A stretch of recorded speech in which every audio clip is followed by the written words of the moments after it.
Everybody, and happy Thursday. If it's Thursday, it's got to be Thursday Night Football. It's got to be on Amazon, and we are here to talk about that and other things. Amadeus, it's good to have you, my friend. And tonight, we don't have a dog of a game. We have what potentially could be an interesting one. Yeah, finally they didn't give us a clunker. We get a Right. nice divisional matchup between two good teams here. So it'll hmm be a very interesting game to watch for sure.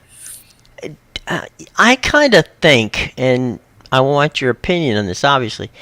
Uh, the Bengals need to win this game. I mean, they need to have it for two reasons. One, they need if they're gonna get playoff bound, they're gonna have to win. They got to get this game. And more importantly, you lose in your division, and it's like losing two games. So I just think Joe Burrow and the Bengals need to win this game. The other part of it is I think the Ravens, in their own mind, you know, don't want to end up losing two games at home.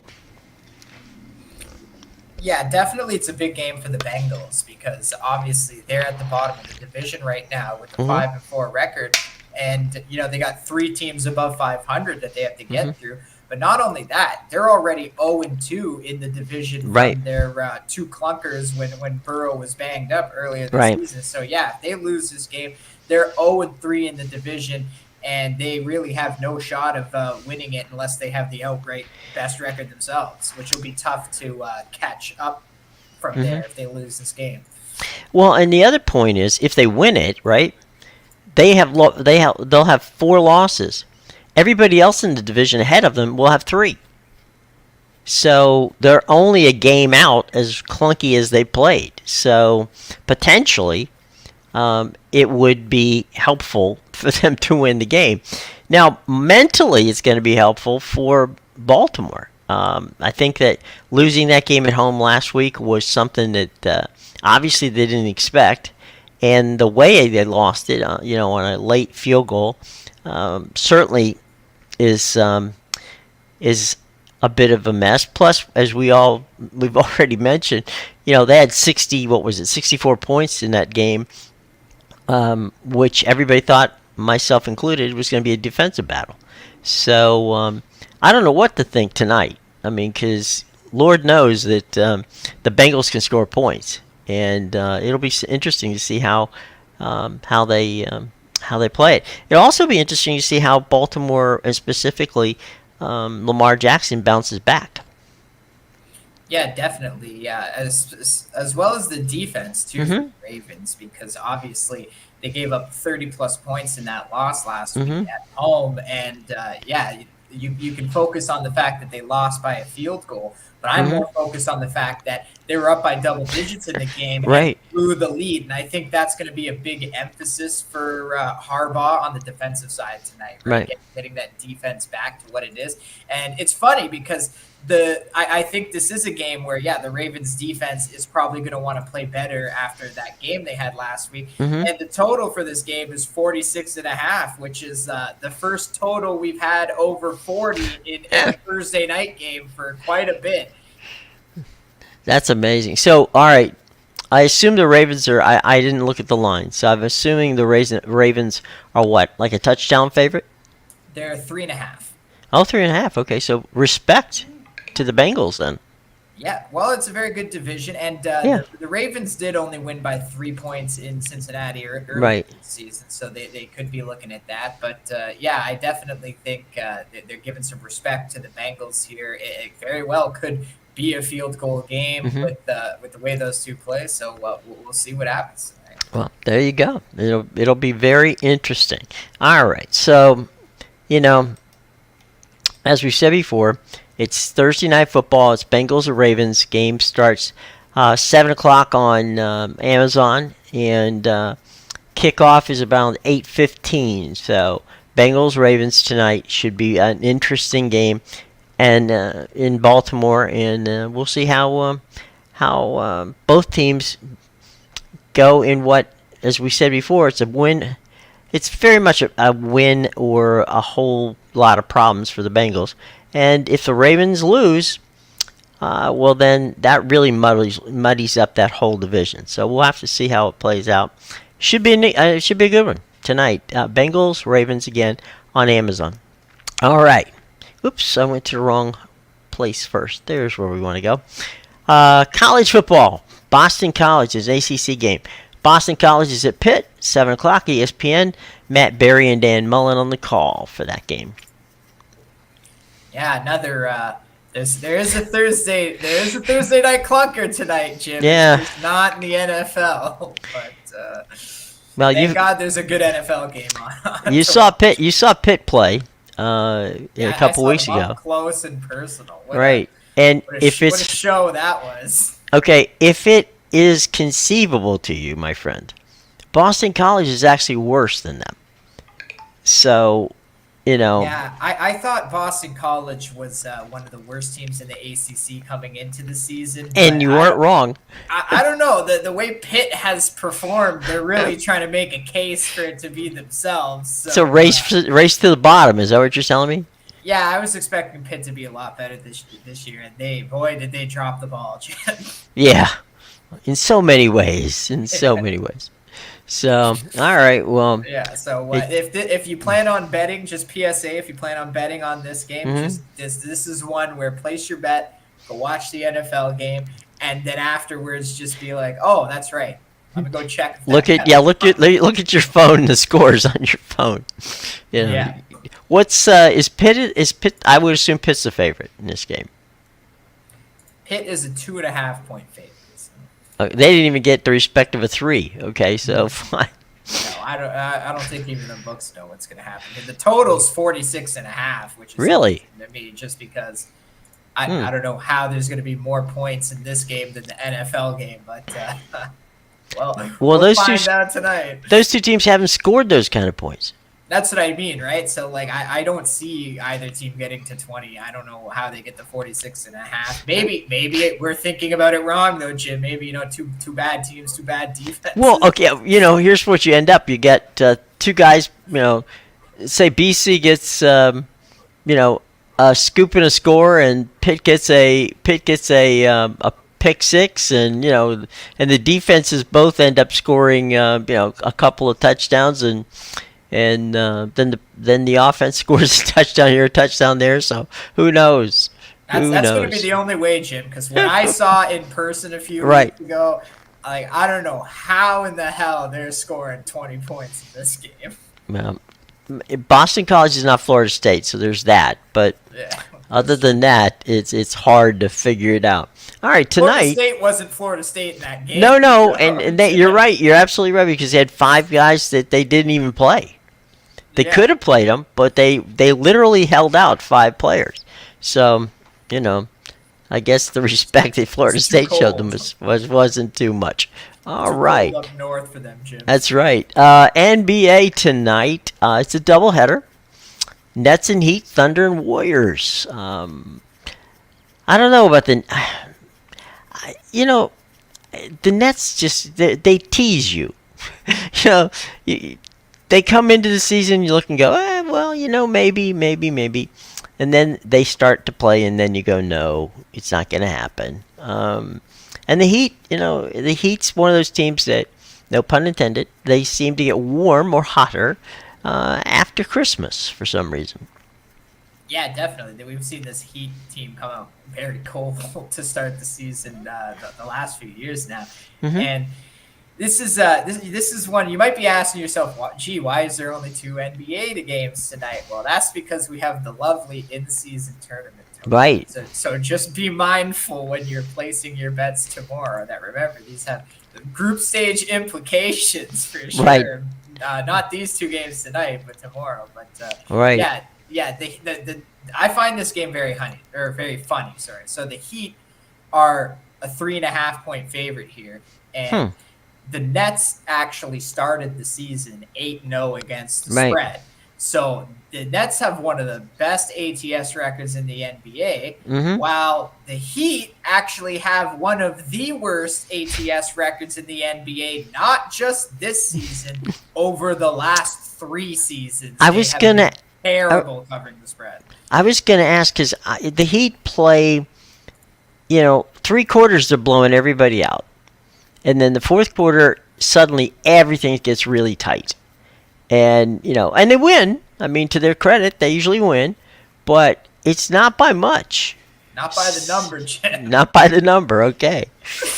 Oh, man. Now, this one, the nightcap looks to be, a clunker. But the Warriors have been a little banged up, and in typical style, the Warriors, they play, kind of lukewarm, and they're kind of pedestrian until after the first of the year, and they start to realize, okay, we got to get things together for the playoffs, and suddenly Steph goes off, and away they go. But Thunder Warriors, I personally, and it may be something, if it's one of your games, don't worry about talking about it. But to me, this was one that I wouldn't even consider taking time to wager on. Yeah, so I don't have an NBA play tonight, and Okay. if I did, this would have been the game. Oh, okay.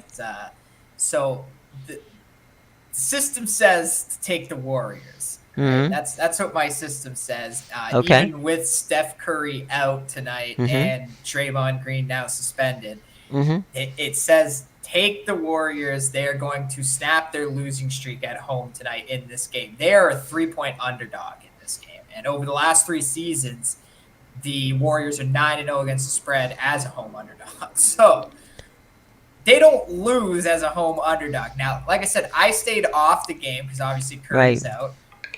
But I'm curious to see what happens in this game. The system does like the Warriors to win outright tonight, but it's also a bit of a revenge spot for the Thunder because the Warriors beat them a few weeks ago, 141-139 in Oklahoma City. And the game also makes me a little weary because the Warriors could lose tonight, and then they get their revenge 2 nights from now when they play the Thunder again at home, with Steph Curry likely back by then. So I'm off this game, but if you really do want to force a bet on it, the system likes the Warriors. Would you 141-139? Is that what you said the score was? In Oklahoma City a few weeks ago, yeah. Did anybody play defense? No. There was no defense in that game. I mean, it's hard to score 141 points in, 60 minutes of basketball. Yeah, let alone both teams. Yeah, and it wasn't overtime, right? It was in regulation. Yeah. Good God. 139, just a very entertaining game. Yeah, I don't know how your system works, but and I'm not asking for trade secrets, but the Chase Center, which is where the Warriors play, for some reason that building really does intimidate other teams. I don't know why, but the old Oakland Coliseum was a pit, but everybody was on top of you. I mean, crowd wise, it was intimidating because you just you felt like the old Roman Coliseum, right, where the crowd is about to embark on taking you to pieces. So yeah, I mean there's an intimidation factor. It's not as much, I think, at the Chase Center, but for some reason teams come to the Chase Center. They are they play a little less intimidating as they do when they're other places. But we'll see. It'll be an interesting game. Isn't that the joke about the Chase Center, though, Jim? Like that something's going on with the nets there. It seems like. Oh yeah, the rims, the nets, the whole, the rims are too tight, the nets are too loose. It's like all kinds of urban legends. Even one that the basket is like 3 inches shorter, because a couple of times Steph has dunked the ball and everybody's is all going, I don't know if whether Steph, he's got that kind of hops that he can do it anymore, but I don't know. Yeah, it is kind of funky in that regard, but what are you gonna do? It's the urban legend of the Warriors nets. That's right. Chalk exactly. So there you go. All right. Well, we talked about Dion to Texas A&M. There was an article in USA Today that made a case for Dion. Now, it didn't say he was in the hunt, but it did make a case for why Texas A&M should hire Dion, and the theory of the case was that what Texas A&M doesn't need necessarily is recruiting. They've got good recruiting ties, and certainly the state of Texas. But what they need is somebody who's a personality, an anti-Jim Bo Fisher, technically. And so that's who the theory of the case was, that USA Today was making for Dion. And look, there's no arguing that Dion is like the Pied Piper. I mean, there's no question.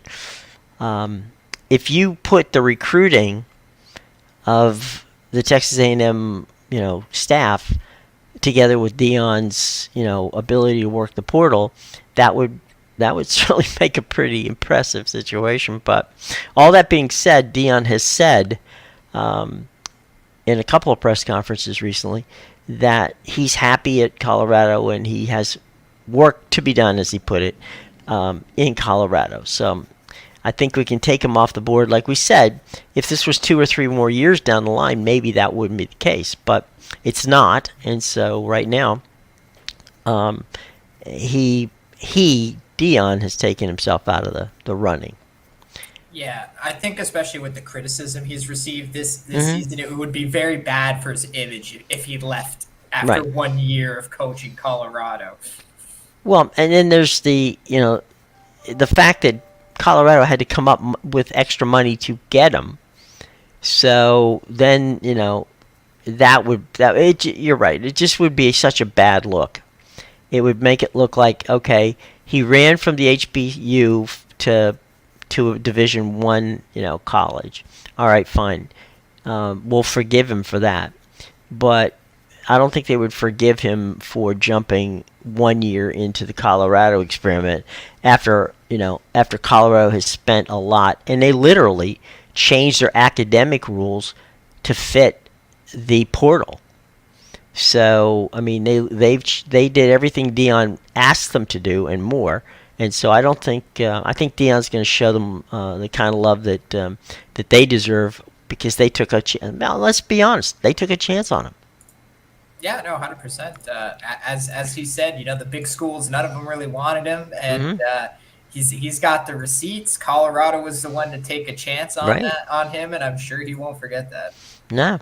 All right. Well, here's what 24/7 and 24/7. For those who don't know, is probably the one site that, if you're interested in college sports, has the most accurate track record of following sports, not just on the recruiting side, but on the coaching side. And they actually have a list of 5 candidates who they believe are on the Texas A&M list. And we don't know how many candidates are on that list. Let's begin with that. So what we're going to give you here, and I'll get your comments on them as I put them up here, Amadeus. But these are the 5 that they believe are on the list. And as I said before, it could be more than this. All right, the first one up there is Mike Elko. Now, Mike is the head coach of Duke right now. Mike was, for a long time, the defensive coordinator at Texas A&M. So he knows the school knows him, and he left A&M to become the head coach at Duke. I think you could argue that he certainly has to get some Coach of the Year, in the ACC Coach of the Year votes for what he's done with Duke's football team. Yeah, he's definitely he's done wonders with Duke, and I think even if he doesn't go to Texas A&M, he'll probably go somewhere else. I mean, I'm sure a bigger school will definitely hire this guy, and he's going to do great things wherever he goes. Well, and the thing too is that the last Duke head coach who had success was Steve Spurrier.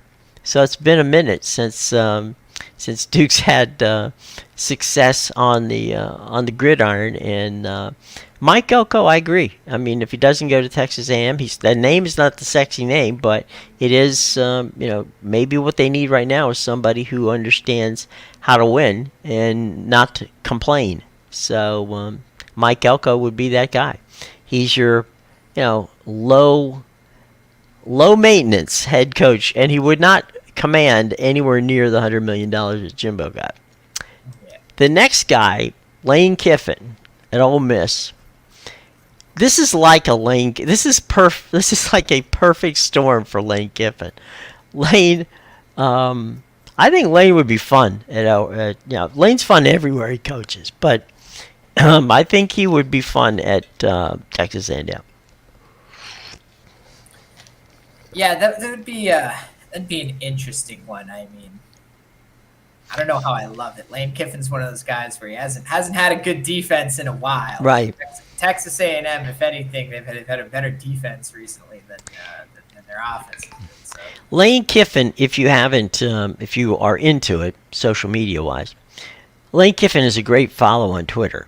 He is absolutely hilarious and makes. Sorry.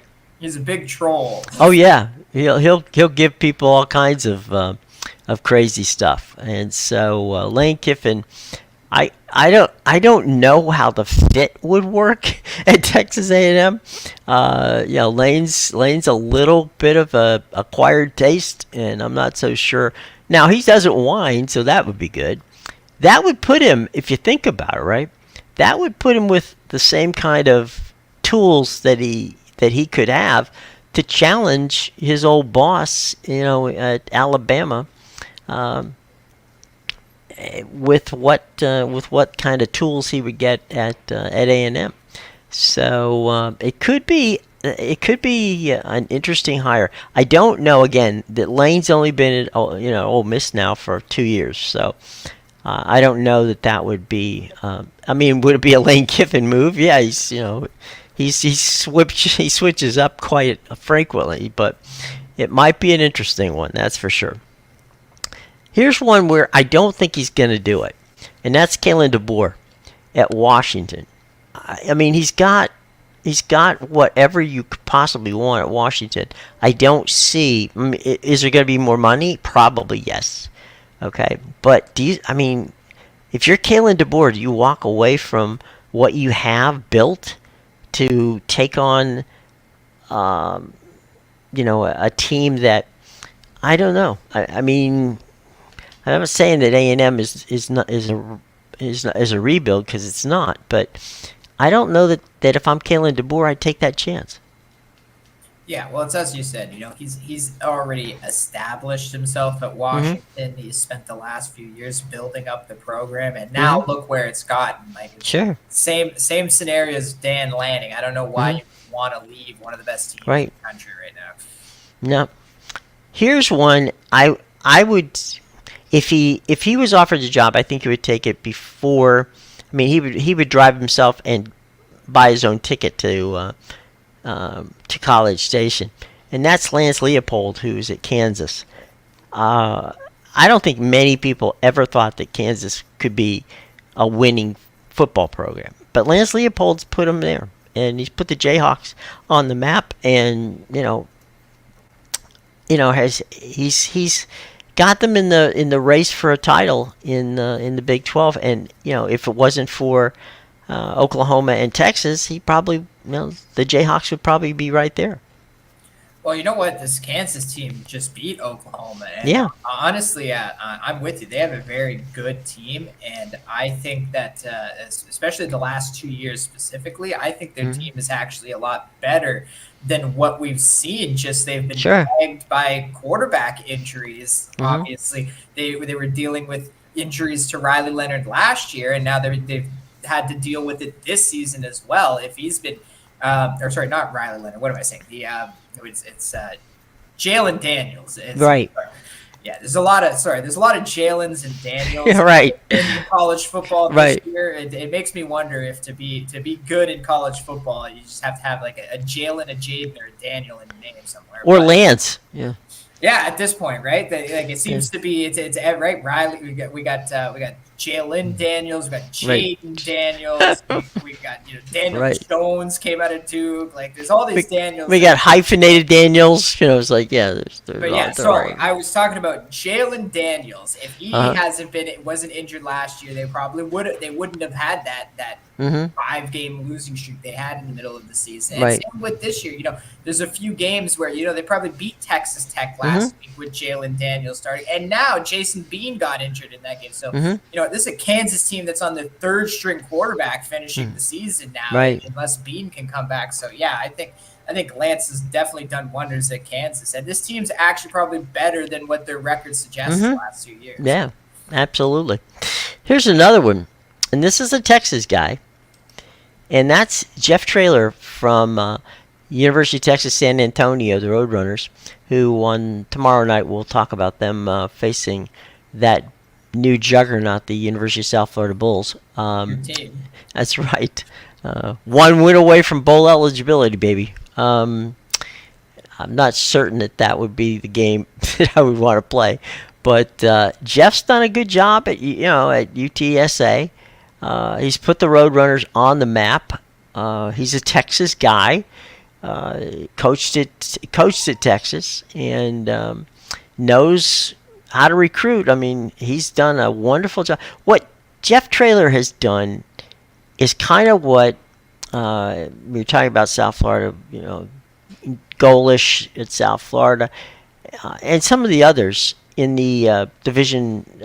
In the group of 5 teams. What they've done is they've reached out to players in the portal who are from the region. Maybe they're not from San Antonio, but they're from the area. And they're like saying, okay, you're the number 3 guy on that team. You'd be my number 1 guy. And they've been able to sell people on the concept of, you want to play close to home? Come on, play close to home. Fans will love you. The family can see you, and your draft opportunities are not going to be limited. There's going to be some serious consideration there.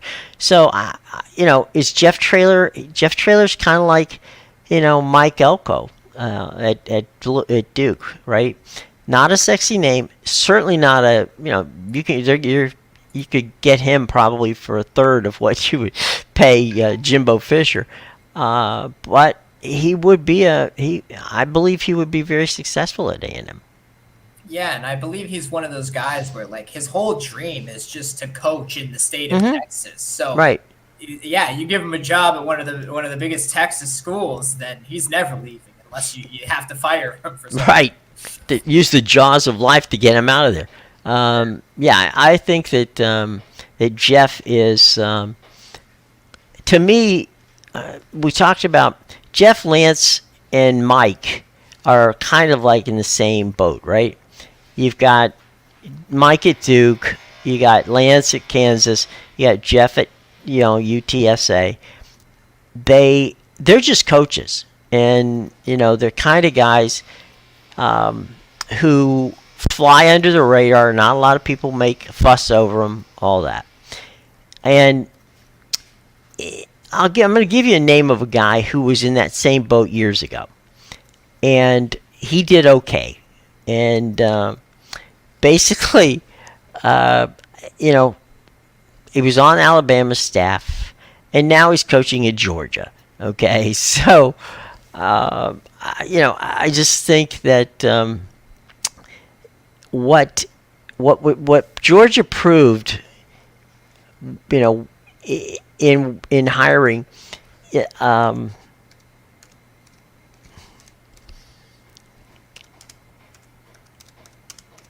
hang on one second here. Remember one little minor tech. All right, here we go. Sorry, had a line a little technical. Kirby Smart. Kirby was not, wasn't a household name by any stretch of the imagination. And but he was a defensive coordinator, and he knew what he was doing. He's a good recruiter, and so Georgia took a flyer on him. And we know what's happened to Georgia since they hired him. So so hiring maybe a Mike Elko, Kalen DeBoer, Lance Leopold or Jeff Traylor might actually be just what A&M needs. No drama, and a lifer as a coach. Yeah, definitely. So we'll see. There'll be a lot to watch with that. Obviously, that'll be the hot job of the Yeah. Aussie.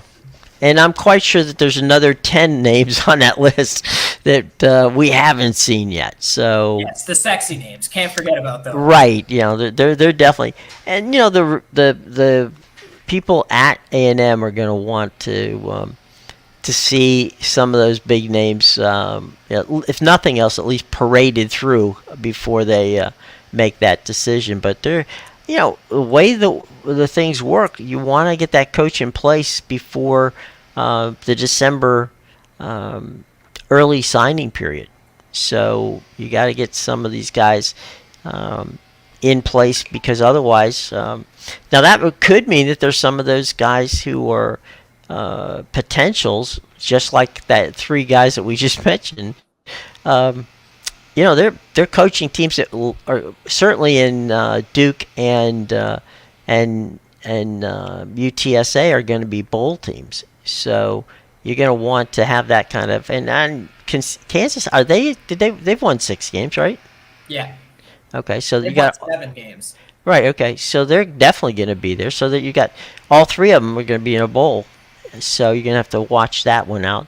And if they were going for Lane, he's going to be in a bowl. Obviously, Ole Miss has had a good season, and we all know Kalen DeBoer is going to be in a bowl, and he might be playing for a national championship. So that would be nice to see. Yeah, so he got the receipts to cash on that one.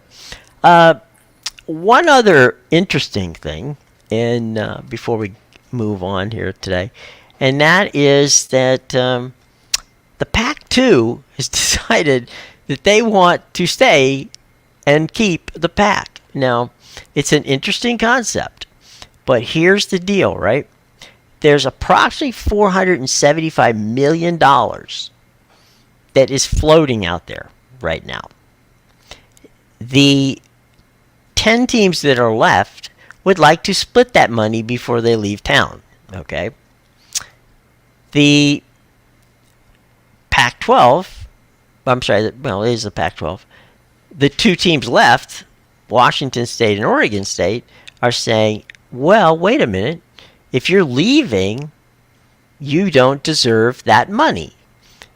Now, they're hoping to come to settlement where they can keep a couple, somewhere in the neighborhood of $250 million. $250 million, $250 million. Now, what they want to do is take that money and take their time to create a new Pac-12, and they would build from Mountain West and other teams. Okay, so that's what they're hoping to do. We'll have to see how that plays out, but they're in court right now, and if they can talk the judge into deciding that that's the way to go, then they'll have a bankroll that'll get them through 2024. Because there's only 2 teams there; they can't play each other 8 times. So they might have to go and do I would imagine this is probably the easiest thing to do a scheduling arrangement with the Mountain West and some other schools. There's going to be some schools that are leaving, right, that are going to need to do some fill-in work. So like Cal and Stanford and probably Utah and maybe Arizona that are going to have some play some games that because of the scheduling situation with the Big Ten and with the Big 12 that they don't have opponents for at this point. So it's conceivable that both of them can do that, and then in 2025 maybe go into the expansion standpoint. So it's them playing the long game. But if you're a fan of not seeing schools jump conferences, you're kind of rooting that Oregon State and Washington State can land that that $250 million to float them for a couple of years to get to put together a newly created Pac-12. Yeah, definitely some chaos going on there. I love me some chaos, Chip. Well, you've got that. That, my friend, is the absolute definition of chaos. When everybody is, jump ship, and the only two people that are left are saying, you know what? And the thing is, the big argument would be, oh well, wait a minute, they can't keep their, Power Five distinction, right? Well, just so happens the president of Oregon State is on that committee. So it would be very difficult to push them off when he's there, because there are other things that are involved in that. And if you want his vote to get specific teams in playoffs and all that other stuff, you're going to have to give up something. And maybe just maybe, they could pull it off. It's a look. Let's say from the get-go, it's a long shot, but it's an interesting thing to keep an eye on. Yeah, well, I'll be rooting for the Pac-12. I hope they get the $250 million. I don't think any of the teams that destroyed the conference should be entitled to the money. So Right. yeah, absolutely, it should stay with the two teams that are staying in the conference. Yeah, I mean, people forget that when Texas and Oklahoma went to the SEC, and SC and UCLA went to sign to go to the Big Ten. Same thing with Washington and Oregon, and then the other teams that bolted to the Big 12, so that leaving them with two. Normally, when you leave, you don't get to take all the money with you. Okay, it doesn't work that way.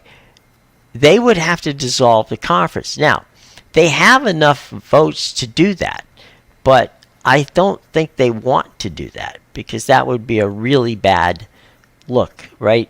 We're dissolving the conference, we're taking all the money, and goodbye, and leave Oregon State and Washington State hanging high and dry. Yeah. Believe me, it could happen. All right, let's just say, there's a very Machiavellian way of doing this, and that would be just cut everybody out. So yeah, it could happen. I don't think it'll happen. I think that they'll come to some, arrangement, but it's gonna be interesting to see how that thing all plays out. So, nothing like going into the championship game in Vegas with. Where they'll be having meetings and all kinds of fun stuff with your lawyers in tow. So it's definitely going to be fun. So, all right, we've come to that part of the show, my friend, where it is your time to tell us where we can find your stuff, which is right in the show box below. But talk about what you got tonight. Yeah, you can find my premium plays at bigal.com, pickadvisor.com, and theinsidersroom.com. All of those links are in the description below. Go check them out. And I got my AFC North game of the month for NFL tonight. So if you want to know what I'm on for this Bengals-Ravens game, you can go get that, as well as the lovely Boston College-Pittsburgh game. I do have a play on that one. And I also have 2 college basketball plays. I'm still on a 12-4 run in college basketball. Wow. So you can check that. I also have 3 soccer plays on the Euro Cup qualifiers, but those start in 15 minutes. So if you can get them, then get them if you need that afternoon action for soccer. Jump quick. Do not tarry. So there you go. All right, well, that's fun. I have some stuff. And tomorrow, I know that, I don't want to say this ahead of time, because I don't want to, I don't want to spoiler alert, but I know how you're going to ride those USF Bulls for us tomorrow on your plays, because, I think it's a 15.5 point spread at this point. So yeah, nice 15. I will say I've noticed the 15 and a halves. There was a point at the beginning of the season where the first two or 3 weeks of the college football season, there was like 70% of the underdogs were winning outright. That 15 and a half point underdogs. So there's your light for the day, Jim. You have some light with this South Florida team. The outright upset win tomorrow. Well, I kind of think, as good as UTSA is, that the light for the moment is a train coming the other way in the tunnel. So we'll have to see how that plays out. But yes, it's going to be a lot of fun, and we have a ton of stuff as we always do on Friday. We've got a bunch of very important college football games and some very important NFL games, because we're getting to the halfway point in the season. And if you're going to make your charge, you better start doing it tonight with the two teams that we talked about, the Bengals and the Ravens. And then there's going to be a lot of stuff going on Saturday. So Saturday and Sunday, we'll have it all for you tomorrow, and we'll talk about some soccer and some other good stuff. So by all means, check out Amadeus' stuff in the show box below, and we will be back tomorrow. And we'll bring you some information that will be very beneficial to you. All right? Take care, everybody. Bye-bye.